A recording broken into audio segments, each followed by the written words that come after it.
చూస్ country delight, live better. ఇప్పుడే country delight యాప్ని download చేసుకోండి.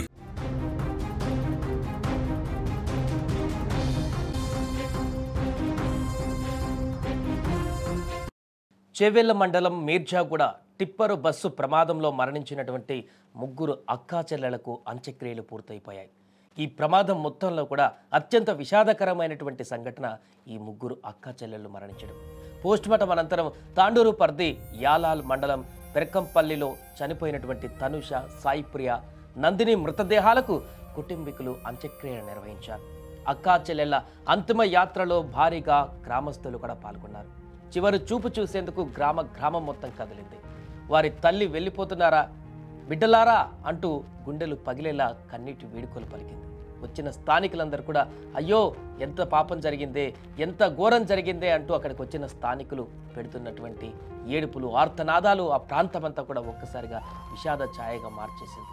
ఈ ప్రమాదంలో అత్యంత విషాదకరమైనటువంటి బాధాకరమైనటువంటి అంశం ఏదైనా ఉందంటే ఈ యొక్క ముగ్గురు అక్కా చెల్లెళ్ళు యువతులు మంచిగా చదువుకొని జాబ్ చేసి రేపొద్దున ఉన్నత స్థాయిలో ఉండవలసినటువంటి ఈ ముగ్గురు చేతికొచ్చినటువంటి బిడ్డలను కోల్పోవడం ఆ తల్లిదండ్రులకు తీరని శోకంగా మారింది. అక్కడికి వచ్చినటువంటి బంధువులు కూడా, కుటుంబీకులు కూడా వారి ఆర్తనాదాలు, శోకాలు, అక్కడ వారి గుండెల్లో ఉన్నటువంటి బాధ పెకిలించుకొని వస్తున్నటువంటి తీరు అక్కడికి వచ్చిన స్థానికులను కూడా కలవరపెడుతుంది. ఒక్కసారి ఆ తల్లి ఆవేదనను చూడండి, ఎంత భావోద్వేగంతో, అసలు ఆ ఆవేదనను కూడా వర్ణించలేనటువంటి విధంగా ఆ తల్లి భావోద్వేగాన్ని మనం ఒకసారి చూద్దాం.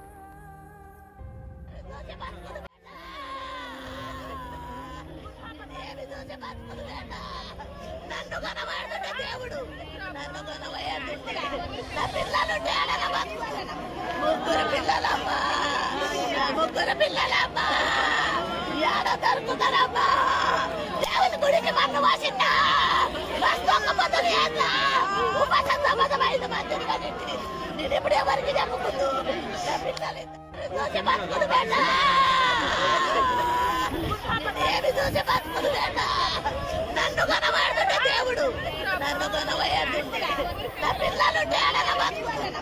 ముగ్గురు పిల్లలమ్మా, ముగ్గురు పిల్లలమ్మా. కన్న పేగు ఆవేదనది, తల్లి శోకిస్తున్నటువంటి తీరు. 5గురు పిల్లలలో 3 పిల్లలని ఎట్ ఏ టైం తీసుకుపోవడం అసలు ఏమాత్రం కూడా వారికి అర్థం కావట్లేదు. రకంగా నన్ను తీసుకుపోయినా పర్వాలేదు, దేవుడా నా పిల్లల్ని ఎందుకు తీసుకువెళ్ళామని ప్రశ్నిస్తున్నటువంటి తీరు అక్కడికి వచ్చిన వారందరినీ కూడా తీవ్ర ఆవేదనకు గురి చేస్తుంది. ఆ తల్లి బాధను ఎవరు కూడా తీర్చలేనిగా మారింది. తనని సర్దు చెప్పడానికి కూడా ఎవరికి ధైర్యం చాలనటువంటి పరిస్థితి ఏర్పడింది. ఒకరు కాదు, ఇద్దరు కాదు, 3 ఆడపిల్లలు చేతికి వచ్చినటువంటి ఆడపిల్లలు కంటికి రెప్పలా కాచుకున్నటువంటి ఆ తల్లి ఈరోజు ఆ 3 పిల్లలను కూడా ఈ ప్రమాదంలో కోల్పోవడం పట్ల తీవ్ర ఆవేదనకు గురవుతుంది.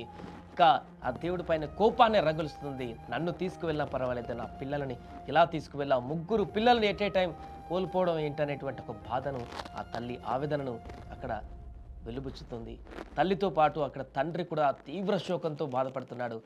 నిన్నటి నుంచి కూడా, ఈ ప్రమాదం జరిగిన క్షణం నుంచి కూడా కాసేపు తనకు అర్థం కాలేదు ఆ తండ్రికి ఏం జరిగింది, ఏంటి 3 పిల్లలు చనిపోయారా అని ఆశ్చర్యానికి లోనై కాసేపు తను దాన్ని డైజెస్ట్ చేసుకోవడానికి చాలా సమయం పట్టింది ఆ తండ్రికి. ఆల్రెడీ చెప్పాడంట, ముందు రోజు వెళ్తుంటే అసలు ఇంటికి వస్తున్నామని చెప్పినప్పుడే తల్లి పిలుస్తున్నప్పుడే ఎందుకు చదువుకుంటున్నారు కదా అక్కడ ఉండని, మొన్న వచ్చి వెళ్ళిపోయారుగా, మళ్ళీ ఎందుకు ఇప్పుడే అని చెప్పేసి అన్నా కూడా తల్లి ప్రేమతోటి తను చూడాలి బిడ్డల్ని, చాలా రోజులు అవుతుంది, మరలా ఒక పూట సండే కదా, ఒక పూట ఉండి ఇంట్లో అందరితో కలిసిమెలిసి ఉండిపోతారని చెప్పేసి తల్లి రమ్మనాలని చెప్పేసి కోరుకుంటే అప్పుడు వచ్చారు. ఆ తర్వాత సండే నైటే వెళ్ళిపోతా ఉన్నారంట. తల్లి ఇంకొక పూట ఉండండి బిడ్డ, మళ్ళీ రారు కదా, మీరు హైదరాబాద్ సిటీలో ఉంటారు, ఒక పూట ఉండండి అని తల్లి తన పిల్లలతో గడపాలి, కాసేపు ఆనందంతో ఉండాలని చెప్పేసి అనుకున్నటువంటి ఆ యొక్క తీరు నెక్స్ట్ డే బస్సులో వెళ్ళడానికి కారణమైంది. ఉదయాన్నే 5 గంటల బస్కి మీకు అక్కడి నుంచి తాండూరు నుంచి వెళ్తే కాలేజీలకు అందొచ్చు, 9 లోపు ఎవరు పనిలో వాళ్ళు ఉండొచ్చు అని చెప్పేసి అనుకున్న బస్సులో ప్రయాణాన్ని కొనసాగించేందుకు వారు ప్లాన్ చేసుకున్నారు. అన్నట్టుగానే తండ్రి అక్కడికి వెళ్ళి బస్సు ఎక్కించాడు. వారికి తెలీదు ఆ బస్సులో వారు గమ్యస్థానాలకు వెళ్ళట్లేదు, అక్కడ పూర్తిగా మృత్యు ఘోషలోకి వెళ్తున్నారని. ఈ దారుణమైనటువంటి ప్రమాదంలో ఎన్నో శోకాలు, ఎన్నో కథలు, ఎన్నో విషాదాలు ఉన్నాయి. ఇలా చనిపోయినటువంటి వ్యక్తులందరి కుటుంబాల యొక్క పరిస్థితి, వారి యొక్క ఆవేదన, వారి యొక్క నేపథ్యం చూస్తే గుండె తలుక్కుపోతుంది. నిన్న అక్కడికి వచ్చినట్టు రిపోర్ట్ చేయడానికి వచ్చినటువంటి చాలామంది రిపోర్టర్స్ కూడా కన్నీళ్లు పెట్టుకున్నారంటే పరిస్థితి అర్థం చేసుకోవచ్చు. గుండె తరుక్కుపోతుంది. ఆ విజువల్స్ మేము చూసినప్పుడు కూడా మా గుండె కూడా పగిలిపోయేటువంటి పరిస్థితి ఏర్పడింది. తప్పదు, చెప్పాల్సి వస్తుంది వార్తని.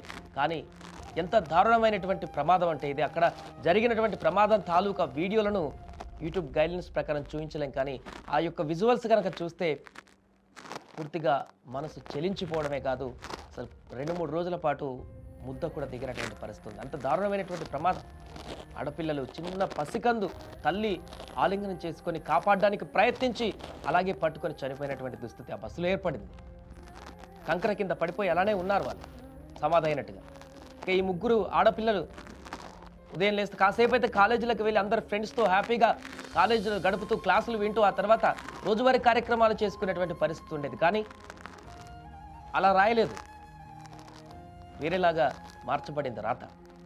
ఆ ప్రమాదంలో 3 పిల్లలు ఒకే కుటుంబానికి సంబంధించినటువంటి తోడబుట్టిన అక్క చెల్లెలు మరణించడం ఆ కుటుంబాన్నే కాదు, ఆ గ్రామాన్నే కాదు, ఇప్పుడు రాష్ట్రం మొత్తాన్ని కూడా తీవ్ర దిగ్భ్రాంతికి గురి చేసింది. చాలామంది తల్లుల యొక్క ఆవేదనను కూడా కారణమైంది. కన్నపేగు యొక్క బాధ తల్లులకే తెలుసు.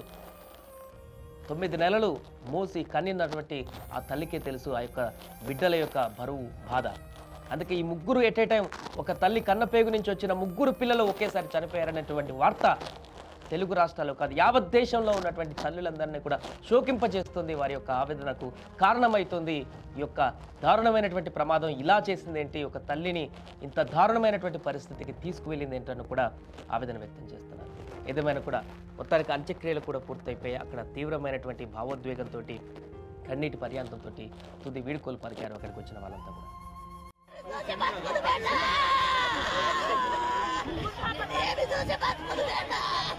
నన్ను కనబడుతుంటే దేవుడు, నన్ను కనబడుతుంటే నా పిల్లలుంటే అలాగ బతుకుతాను. 3 పిల్లలమ్మా, 3 పిల్లలమ్మా, ఏడ దొరుకుతారమ్మా.